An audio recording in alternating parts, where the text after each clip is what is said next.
सोनम वांगचुक 18वें दिन भी अनिश्चितकालीन भूख हड़ताल जारी रख रहे हैं। इस बीच दिल्ली की सियासी तपिश भी अपने चरम पर है। सत्ता पक्ष से लेकर विपक्ष तक सभी की निगाहें इस अनशन पर टिकी हुई हैं। मामला अब दिल्ली हाईकोर्ट तक भी पहुंच चुका है। वांगचुक की गिरती सेहत ने हर किसी को सोचने पर मजबूर कर दिया है। डॉक्टरों की चेतावनी भी यही है कि अब इस भूख हड़ताल को खत्म किया जाए। कोर्ट में दायर याचिका में उनकी जान बचाने की गुहार लगाई गई है। इन सब के बीच सवाल ये भी है कि क्या सरकार जबरदस्ती किसी का अनशन तुड़वा सकती है। नमस्कार, मैं doctor Satish Lamba, past secretary Delhi medical association और medical superintendent the clinic surgical centre Hauz Khas Green Park. Also आज दिनांक 15 जुलाई 2026 सुबह 9:30 बजे मिस्टर सोनम वांगचुक का 18वें दिन का जो अनशन है उनका हेल्थ बुलेटिन प्रस्तुत करने जा रहा हूँ। आज का जो इम्पोर्टेंट पैरामीटर्स है वो डिस्कस करूंगा। सबसे पहले आज उनका जो वेट है वो 57.15 है, जो कल उनका 57.55 था, यानी कल से आज में 24 आवर्स में उनका 400 ग्राम वेट लूज़ हुआ है।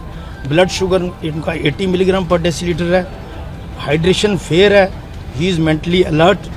और उनका जो बीपी है लाइंग डाउन और स्टैंडिंग पोजीशन में 1110/70 और 105/76 है। सैचुरेशन उनका 97। हाँ, ही स्टेबल एंड स्ट्रिक्ट ऑब्जर्वेशन के अंडर है। मेडिकल टीम हमारी 24 घंटे निगरानी रखी हुई है। किसने दर्ज की PIL, क्या है उसमें लिखा? वांगचुक की सेहत को देखते हुए वकील राकेश कुमार सैनी ने दिल्ली हाईकोर्ट में जनहित याचिका दाखिल की है। इसमें केंद्र सरकार, राज्य सरकार और स्थानीय प्रशासन से ठोस कदम उठाने की अपील की गई है। कहा गया है कि वांगचुक को तुरंत मेडिकल सहायता उपलब्ध करवाई जाए। इसी के साथ उनकी सेहत को लेकर जरूरी कदम भी उठाए जाएं।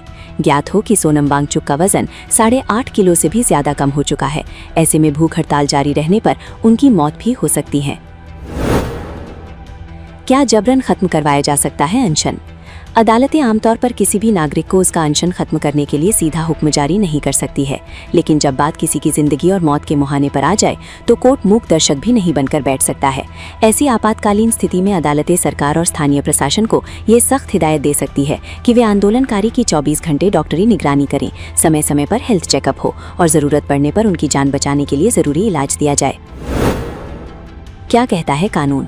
भारतीय संविधान का अनुच्छेद 21 देश के हर नागरिक को सम्मान से जीने का अधिकार देता है, लेकिन सुप्रीम कोर्ट के पुराने फैसलों के अनुसार इस जीने के अधिकार के दायरे में किसी भी व्यक्ति को खुद की जान लेने या मरने का अधिकार बिल्कुल नहीं मिलता है। लिहाजा कानून के तहत अगर किसी शख्स की भूख हड़ताल के कारण उसकी जान जाने का खतरा पैदा होता है तो उसे बचाना सरकार का संवैधानिक फर्ज है। ऐसे में प्रशासन के पास अधिकार होता है कि वो उस शख्स को जबरन अस्पताल ले जाकर नली या फिर ड्रिप के जरिए जबरन ग्लूकोज दे सके। आपको बता दें कि सोनम वांगचुक लोकप्रिय शख्स हैं और अगर उन्हें कुछ भी होता है तो कानून व्यवस्था पर इसका सीधा असर देखने को मिलेगा। लिहाजा प्रशासन और सरकार जल्द ही इसको लेकर कोई कदम उठा सकती है। इस पूरे मामले में आपका क्या कहना है? कमेंट के जरिए अपनी राय जरूर हम तक पहुंचाएं।